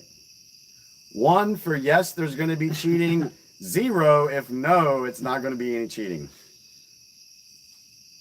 Is nobody saying anything? Well, they're having this wonderful discussion amongst themselves. I've been noticing in the comments. It's very interesting. It's distracting to me because I'm trying to. All right, here we go. Here we go. We got 1. Jeannie, 1. Okay, there's. Cold, I don't think life's worried about you. Okay, there's something else. See, that's that conversation. That's that conversation. Whatever there. Jimmy keeps talking about people saying. Hold on, what is this? Hold on. I see something on my name. Jimmy keeps talking about people saying he's leaving one cult and leaving another. It matters to vote, and yes, they will cheat. Yeah. Jimmy keeps talking about people saying he is leaving one cult for another. Well, who cares? Those people aren't living in your house. Okay, yeah. Yeah, lots of ones. And I saw this, I'm sure you've all heard this before, but it's like 4 ones right there. Politics, poly equals many, ticks are blood-sucking bugs, so politics, there you go. Are you serious? Okay, I like that. I think I've actually heard that before. Yeah, I think there will be cheating, and this is what we want to talk about. I remember. Back in 2020, when we talked about this in the election of that year, I told John, it's like, John, this was not done right. There was cheating going on. Yeah. We kind of have to be careful because we don't want YouTube. Yeah. So, but there's one thing that I did. I was like, John, I know you're all into computers and stuff like this. So I was doing some research on some of the algorithms, machines, programs, whatever, and I couldn't understand it. And this came about when they started doing the audits. So I asked John, can you, it was computer questions. I said, can you look into this? And you want to tell folks what you found? Yeah, so at this point, I have zero interest in this particular topic when Jimmy contacts me. Yeah, I don't know. He didn't want to talk about it. I hadn't thought about it. I didn't care. I wasn't interested. It didn't matter. It wasn't a thing for me. So I didn't have a bias one way or the other. I probably had a bias thinking it didn't happen, right? If I had any bias, it was that cheating didn't happen because I didn't know, right? I was new. So Jimmy sends me that, and he has me go watch this audit. Burning down the hill. He has me watch this audit with all this technical jargon. I have a background, 25 years, software development, networking, so I understand everything they're talking about. And by the end of it, if what the technical auditors who audited those results in those machines, if what they said was true, if the state of those computers, those machines, was actually what they said, then they absolutely cheated. Absolutely. Because what they described is not possible without someone going in and manually modifying files. They have what's called a log file. Every server has a log file that catalogs. Every time something happens, it writes an entry to the log file showing that thing happened. The log files are only so big, and once they get full, it takes the oldest one off. The oldest entry comes off, the new entry goes on. Oldest off, new on. Nothing in the middle ever comes off a log file. Well, according to the auditors, huge chunks of time were missing inside the log file. The only way that happens is if someone manually goes in and deletes stuff or writes a script that scans the file, finds entries, and removes them for whatever reason and whatever decision the script makes. That does not happen on its own. And so after he sent that to me and I saw that had happened, I was like, oh, damn. Somebody did something here. Mm-hmm. What did it mean? What did it impact? I don't have any of those answers, but somebody definitely went in and changed those machines. And if they did it there, the question is, could they have done it elsewhere? And again, I do not have the answer to that. I don't know, but I know that what he sent me to look at and what the auditor said happened in the machine would not happen unless it had been modified by someone who wanted to modify it. Yeah. Let me ask you this. Let's say somebody was in that computer Mhm. and they were modifying something. Could someone on another side, however you want to explain it, computer Mhm. world, stop them from doing that? Well, if they saw them doing it, or Okay. if someone saw the script running and they had a backup, but you don't usually back up log files. So it's possible. Yeah, it's possible, but it's unlikely unless someone happened to be watching them and knew what they were doing, or and everything's so remotely done these days, someone could have uploaded a script or a remote network and run it that way. And I mean, there's ways to know, but if the people who are responsible for the machines are the ones doing the modifying, who's going to know? Military? Again, you're saying things I don't. This is Maybe. speculation. Yeah. I don't know. I'm just wondering. I can only attest to what you sent me, what the Yeah. auditors saw, and what I know from my long technical background. That's is why I that sent it to does him. not happen without someone modifying it on purpose. It's not a fluke. It's not a glitch. That is not how log files work. Somebody modified it. See, and that's what I'm talking about as far as trying to work together on something. I had no clue about, I don't know crap about log files, and that's why I'm like, hey, John, can you please check this out for me? Let me know what you think, bro. You know, help me out here. And we both learned something. And just to be clear in my explanation, the log files track everything that gets done by other pieces of software on the computer. Mm-hmm. So if someone does not want it to be known that they did something on the computer, you would have to go in and remove those log file entries that shows that stuff got done. What got done? Don't know. The entries are gone. So, and again, I'm trusting that what the auditors are saying is actually true. I don't know. I don't know who they are. I've never heard of them. Like someone hired them to do this audit. But if what they're saying is true, yes, someone went in there and modified it. All right, so this can go into us talking about why voting is important, or is it important?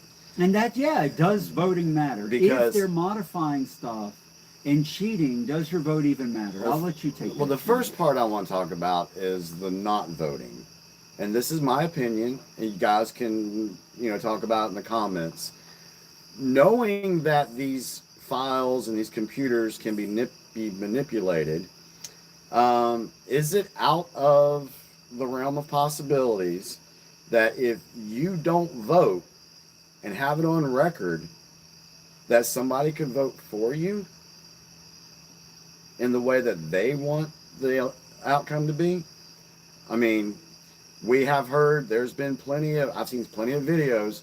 The last one I just watched, I tried to find it for tonight's episode and I couldn't find it again, but it was a lady who went to the Board of Elections just here about a year ago, and she was looking over her voting history, and she says, I wanted to see what my voting history was.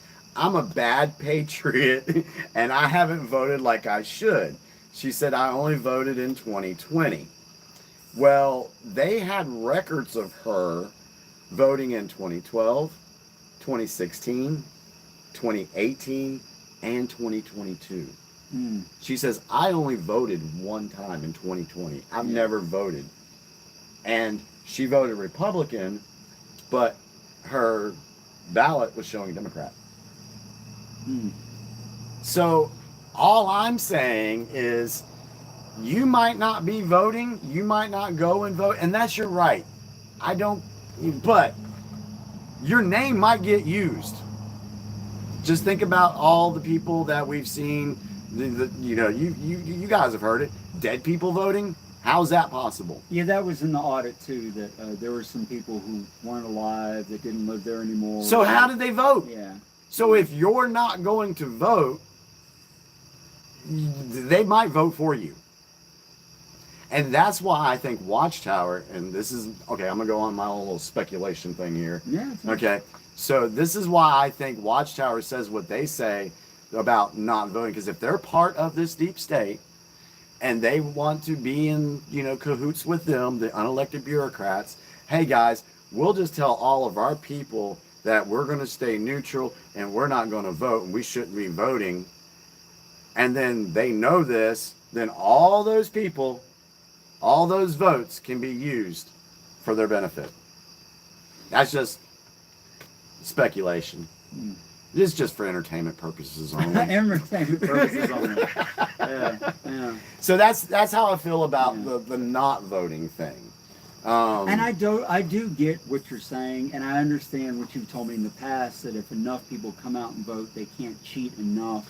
Yes. In order to you can overwhelm it, so yes. they can't cheat enough to do it. But I also get how disheartening it can be from an individual perspective that you're up against something like that to begin with, Well, that's why this year in the rallies, Trump has said we got to make this too big to rig. Yeah. Because if you overwhelm the system, they can't cheat. And when they can't cheat and they know they can't cheat, then they got to do other things to distract the public, cause chaos, whatever, which I believe we're going to probably see some of that stuff, but that's... Join the EXJW Political Corner. We talk about this stuff in deep detail. Yeah, I think voting... Has it been rigged? What? 587 Maverick. What do you say? read it. It's a good one. Oh, okay. It's funny. Where's it at? All of us JWs were voting all these years. 8 million extra votes to play with. What have I been saying? Yeah, I agree. See, that's how I feel. Because and the reason I feel that way is because I've gone down the rabbit holes and I've looked at different, things on voting and people's experience with it. Matter of fact, hang on a second. Let me just play one little video for you guys real quick. Just thought about this. If y'all don't mind. I gotta say, Jimmy, your smoke trick worked. Did it? There's not. There's there's some, but not nearly as They many. have gone away. These little guys seem immune, but like the big moss. Hey y'all, remember coffee. Burn coffee. Yeah, burn some coffee. It's actually working. It's working really well. It might be fogging up the camera a little bit, but it's working. Active and you're dead. All right, so let me play this for y'all. They said, well, in our system, we see that you're unactive and you're dead. And I said, no, I'm not dead. I am here. Andrea hopes it's a once-in-a-lifetime mistake, being denied the right to vote because poll workers tell her she's dead. And if that's not bad enough, Andrea makes 3 separate trips to her polling place here at the First A&M Church on North Raymond Ave in Pasadena, and each time she is told she can't vote because she's dead. Today I went 3 times. Can you believe that? So, Yeah. And look, I'll be the first to say that I know that mistakes can happen like that, but when I saw the audit and it was pretty clearly on scale that stuff was happening. Yeah, that was a different animal altogether. What we got? Anything else left? How long we been on? well, somebody, Does it say? 8:45, almost 2 hours. Oh, wow, okay. Yeah, but 2 hours. Yeah. Somebody asked if you've watched 2,000 Mules. I don't think you've seen 2,000 No, Mules. I have not. Okay, so I highly. So, folks, if you can go find it, I highly recommend watching 2,000 Mules. It'll show you their cheating system, and it's not just one thing that the Uniparty uses. It's just not with the machines. It's other things too. Think about some of the illegals getting their driver's license and they're automatically registered to vote because now they have their driver's license. They can vote. Are they actually going to show up at the polls? No, they're not. Just their names and their numbers will probably be used. So, yeah, Gotcha. That's how that works. What else we got? I Closing comments? think we're getting there. Yeah. Let's see. I do want to make mention of this, and then we'll probably do closing comments because I think does voting matter? I really do think voting does matter. Oh, I know you do. Okay. Have we been screwed for a couple of decades? Yes, I agree. We have been. But I do believe that I think that there's some changes that were made in 2016 I'm not going to go there. If we want to talk about that later, I can do a video separate on that. I think there's more at play than what actually the public is seeing. Let's just leave it at that. But when it comes to, I know there's a lot of hatred and vitriol for Trump, so I just want to give my experience and why I got the way I did and how I feel about that. And just for those that may not know, when I'm in sales, and so when I began my sales career in 1995, I wanted to read books about sales. And so I found Zig Ziglar, I found Tom Hopkins, I found, oh God, I can't even think of the dude's name right now. But anyway, I got a whole bookshelf of sales books and motivational books. And one of the guys that I looked at was Donald Trump's books, The Art of the Deal, The Art of the Comeback, How to Think Like a Billionaire. Just these different books. And I enjoyed reading the books. I didn't really know nothing about the guy. I was just reading the books, and I liked it and learned a little bit. Then when The Apprentice came out, I was all into that because it was business stuff. It was sales and everything. And I was like, ooh, I want to be on The Apprentice. I really wanted to be on The Apprentice. So I watched that. I thought that was cool. But then it got into Celebrity Apprentice, and I just quit watching. I didn't like it. And so back in 2012, we just came out of a housing crisis. People were hurting financially. And I made the statement, I was like, man, we really need a businessman to run this country. We don't need any more career politicians that are not in it for we need a businessman. So that's what I said. So when 2015 rolled around and Trump was coming down the escalator, I was like, oh, how is this going to work? I had no clue. I was like, how is Trump going to do this? How is he going? He's going to run for president? Okay, now mind you, I was still in JW, so I really didn't think about it too much. Even on election night, when they announced that he won, I'm like, holy shit, he won. Oh, well, we'll see how this turns out. And then I didn't think much about it anymore. You know, I just let the country run. We got a president, blah, blah, blah. But then when 2020 happened, that's what caused me to be like, why are they bashing this guy when all these years everybody loved him in the Hollywood and political stuff. They all loved him. And so I wrote down a statement that I wanted to share, that I wanted to make sure I said. But before 2016, did any EXJWs really know or care about Donald Trump? Before 2016. How have your views of Donald Trump, how have you gotten that information? Was your views modified by listening just to the media? Or was it some personal experiences you had with Trump? Why do you believe the way you do? That's all I'm saying. Just look at see why you believe the way. Are you just listening to what the media says? Because if you are, there was a report last week, and I'll share this with you, that 90 or 89% of the mainstream media reporting was positive towards Kamala, and 93% of the reporting of Trump was all negative. Is that fair? I'll be the first to say that if you are basing your opinion of anyone on what the media says about that person, you have checked your brain at the door. Yeah. Because, I mean, there's a reason why only 1 out of 3 Americans trust the mainstream media anymore, and you shouldn't. That said, the opinions I have developed about Donald Trump, I have developed because of what I have watched. Now, to be fair, at first, that's not true. It's not true. But then Jimmy would say all this stuff and tell me about what he thought and about Trump. And so I started watching him to give him a fair shake, listen to the videos, see what he has to say, and I don't like his personality at all. You know, whatever policy, whatever, he does not strike me as a leader. He does not strike me as the kind of person that's going to bring the country together. I will grant him this. He definitely was better at negotiating with people of other countries, or at least it appeared that way. Especially, I mean, one of the things I don't like about Harris, she couldn't even sit down to do an interview without having her vice president that she wants sitting next to her. And when she does an unscripted interview, it's all word salad. None of it makes any sense. And I just don't see how that person's going to be much of a negotiator if elected. But I don't like Trump. I don't think he's going to bring the nation together. I don't think he's a unifier either. It's one of the reasons why I like RFK Jr.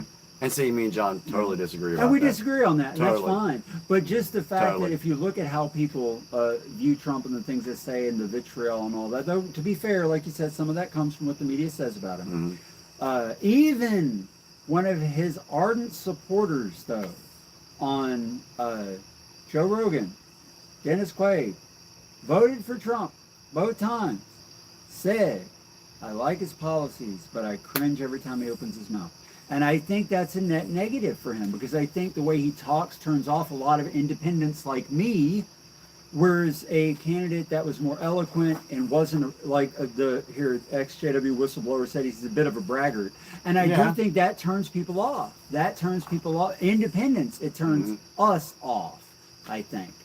And 587 Maverick, They Live is one of the greatest films of all time. Roddy Piper was amazing, and the bank scene will forever go down in movie history as one of the greatest scenes ever filmed. I haven't actually seen the movie yet, but I've seen a lot of clips of it, but I need to watch it. You must watch it. You haven't seen the scene where he says, I came here. I can't remember. I'm all out of bubble gum. I'm all out of bubble gum. You know, that was not in the script. They just told him to say something tough when you burst into the bank. That's hilarious. What he said. Such a fantastic movie. Yes. See, so I know that's how John views Trump. I look at it a little bit differently. I think there's more at play, and I think a lot of this is being scripted to bait in the people that need to be baited in. I think a lot of it's being said out that way, trolling them is how I look at it. The other way I look at it is he's a New Yorker, and New Yorkers, they tell him what's on their mind. They pretty much don't have a filter, at least the New Yorkers I've ran across. There was other point I was going to make. Oh God, it just slipped my mind. I hate when that happens. Oh Jesus, it just slipped my mind. Well, while you're thinking, I will say this: I do understand, from an objective third-party perspective, what some of the country sees in Trump. And the reason why is because I will give the man this. He says what he thinks. He doesn't word salad. He says what he thinks, whether you like it or not, and that appeals to certain people. But I think I do want our leaders and politicians to speak plainly and speak the truth, but I think they should be able to do so eloquently and respectfully without bragging on themselves all the time. So I get the appeal, the strong man appeal. That's a tribal thing. We're human beings. We're tribal by nature. We like a strong leader, and Trump says what he means, and he hits hard, and he makes fun of people and all that. Well, see, that's what I remember I was going to say. It's like, I believe America, culturally, over the last 20, 30, and it started with participation trophies, in my opinion. I think the country's gotten soft. It's like everything offends somebody. No, that's true. Okay. I don't disagree with that. All right. So when you have somebody coming out there politically and, in the forefront, in the news, saying stuff that sounds, oh my God, I'm going to clutch my pearls now because of what he said. Is it because we've been, for some men, demasculated and get offended so easily? It's like back in the day, in the 40s, 50s, John Wayne would have told you straight up, go pound sand. Yeah. And it's not that. It's not really even that he says what he means. It's the very... I don't like... The word narcissist is so overused. But he seems so full of himself. I saw this hilarious compilation of Trump, and I sent it to you. Yeah. Everything he says, he's the best at, and the expert in, and knows more than anybody else. I'm like, dude, See, that's what You ran hotels. You don't know how to do everything on the planet. See, that's But you- why I think he's trolling But them. well, maybe he is, but we are. I know. American I know. politics is not supposed to be a comedy show. I know. And if he's making it a comedy show, that's not going to bring people together. And at a time when people are more I see divided that. than ever, Yeah. we do not need someone trolling the other side just to piss people off. We need someone who unifies people, and he ain't the guy. Well, in his defense, I've watched a lot of other videos of speeches that he's given. The October speech that he gave in 2016, right before the election. Then the speech that he gave at Mount Rushmore in 2020, I think it was. They were good speeches. I don't know if you've seen them or not, but I think that would fall into that category of wanting to see a leader and somebody. Look, there's something. I think there are speeches where he's done that. I will give him this. Like, he was instrumental in the Abraham Accords, Mm-hmm. which did a lot of good, but he's just not the stuff that I think our country He knows needs right now. Trump. He knows the words. He knows all the best words. All the best words. I tell you, I'm sorry. All the best I words. laugh. I Yeah. laugh a lot of times when Trump does stuff. Yeah. I just laugh. I'm like, oh my God, I can't believe you just did that. Because I look at it differently. Okay. Yeah. All right. And I get that. I think we're good. We're at the 2-hour mark, right? Yeah, we're at the 2-hour Yeah, mark. I guess We'll wrap it up. one of the things I wanted to wrap up with, I appreciate everybody participating in the polls. Yes, for sure. I might run another one after this video is over. After watching our video, has your views changed? Yes or no? I seriously doubt we change Yeah, anybody's and that's mind. fine. I don't, it'd be interesting to find out. But when it comes to the XJW community, there needs to be, we need to learn how to communicate with folks that have differing views than we do. The art of communication has been lost. Everybody's stuck on their phone. You have a family sitting in a living room and everybody's on their phone. Nobody's really talking to one another. You go out to a restaurant and you see this young couple sitting across from each other and they're both on their phones. You didn't see that shit before. So I think we've lost how to communicate with folks. And having the background we do on how to speak to folks and how to talk to folks, we should know how to do that. But I think that our preferences and our prejudices of either side gets in the way of that. And it causes problems. It causes that fussing and the fighting. I've always said, hey, I'm open to talk to anybody. I have no desire to sit there and debate with folks. I'm gonna bring you facts, and if you don't like them, that's fine. You can bring me facts.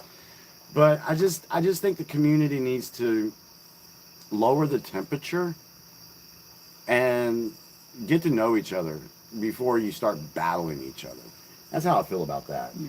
And it's a good thing that Jimmy and I were friends before all that. Before Yeah. I wasn't political at all. I didn't know anything about it. We weren't political We on the round. weren't. And We so, weren't. because we were friends first, we knew what we were both made of before we started having different political opinions, and that's never going to come in between our We friendship. we weren't going to do anything and call each other names. Yeah. Because we built a friendship and we didn't want to lose that friendship. Yeah. But if some folks don't care about that, and they will Well, just stab you in the back. And it's even worse if you don't know the person. I mean, if you could have just assumed that this person probably has a lot more in common with me than they don't, of course, both people have to do that, and that's a big ask. Then you could have a conversation about things you disagree with and be okay with it. But unfortunately, it's that tribal nature, like someone commented on that, it saw it fly by, that we attach to our groups. That's what we do. And we defend our groups. And that's tough to get past. So, I don't have a solution. I'm just some dummy sitting in a shed with smoke and flies. And Yeah, I remember about that. well, mosquitoes. Um, Don't listen to me. I'm not a political advisor. This is not political advice. We're just talking. And I just think that people should do this. They should just talk.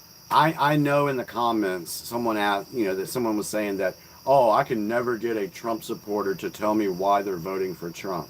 Okay. Well, I haven't talked to very many then. Okay. So I want to go ahead and share with you something that I have here that I really like, and take it for what it's worth. But I'm just going to tell you folks why I'm voting for Trump.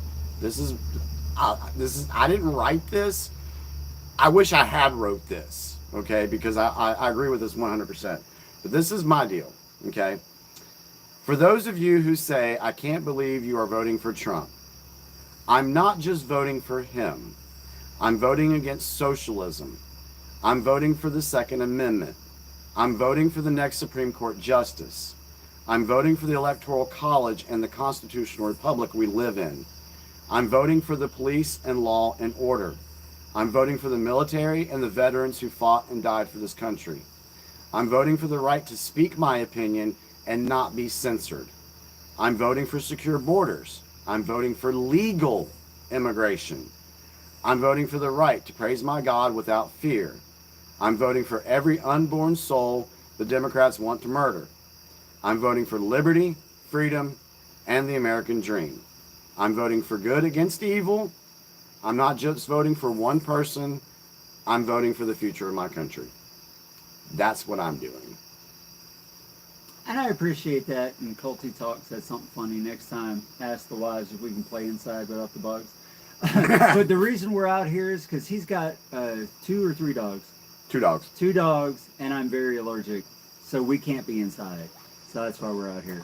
So, but And- sorry about the bugs. Yeah, all normally good, though. normally I have my little lights, but I figured they might That's run all out of good. batteries. So I've enjoyed this. Yeah, no, it was really good. I love all the feedback. I love the parallel conversations running while people were ignoring us and just talking. Please talk to each other. I think that's more of what we need. And I saw people who disagreed, but they were discussing things, and I like to see that. That's good. Yeah, just if you want to reach out to us, reach out to us. Like I said, I'll talk to anybody. Just so you guys know, for those that may not know, I've been banned from Facebook. For the last time. I've been censored. I officially got banned from Facebook on August 2nd after 187 community violations. 186. That's got to be some kind of record. Well, you know what 187 stands for, right? Murder. Oh, well, how about That's- that? yeah. Wow, they waited for 187. Yeah, How about that? Yeah. exactly. So I'm not on Facebook anymore, which it sucks because that's where I was doing all my work. But now I've moved it all over to X, formerly known as Twitter. I've been telling you forever you need to come over there. Yeah, I enjoy it, and I can be edgier on Twitter. I can post a lot of Yeah, X doesn't censor. I mean, it's not perfect, but it's not nearly. It's Yeah. nothing like Facebook or any of the others. you know. But my handle there is at capital J, capital S, capital B, ELL 1973. So if you want to go down the rabbit holes with me, if you want to, I kept this very light tonight on my end, didn't I? Didn't I? Yeah, for sure. Yeah. For sure. Because I could have said a lot of other stuff. Yeah. But I'm not. That wasn't the point of this video because we had talked about doing something like this back in this end of the winter last year. That we wanted to have this discussion to try to show folks that even though we may differ on things, we found a ground of things that we do agree on, and we just built a friendship and we appreciate each other. And even though we have differing views, I mean, if we've always joked, I'm gonna say it, we've always joked that if the world would act like me and John, the world would be a much better place. Oh yeah, for sure, for sure. So, Yeah. but Let me see your phone. all right, I gotta look something up okay, while you close this out. All I'll look right. something up on YouTube. okay, Yeah. yeah, you too, okay. Yeah. Go ahead. So anyway, yeah. So like I said, I could talk about a lot more stuff, but I will say this: do not be shocked at what you see over the next 2 or 3 months. It's going to get crazy. And I made this statement the other night that you're going to see things that you've never seen before. I said that on Sunday, I think it was, in a video I did. And then last night I was on Ruby's show, and this guy was talking about all the pagers that were blowing up in Lebanon. And he's like, that's something I ain't never seen before. And I was like, there it is. There's some. So you're going to see, it's going to get crazy, folks. It really is. But all I can say is please don't live in fear. Please don't attack each other. And just know that there's stuff going on that I honestly feel that things are going to be a lot better for our future. You know, Jehovah's Witnesses and Watchtower, they push fear. And the media, they push fear. So if anything pushes fear and causes you to feel fearful or have anxiety, then maybe, just maybe, that's propaganda. You know? So just don't live in fear. So go ahead, what you got? Thank you, Jimmy. You find it? Well, I'm going to close with this and then we will say goodbye. Hang on. I have come here to chew bubblegum and kick ass. Oh my God. And I'm all out of bubblegum.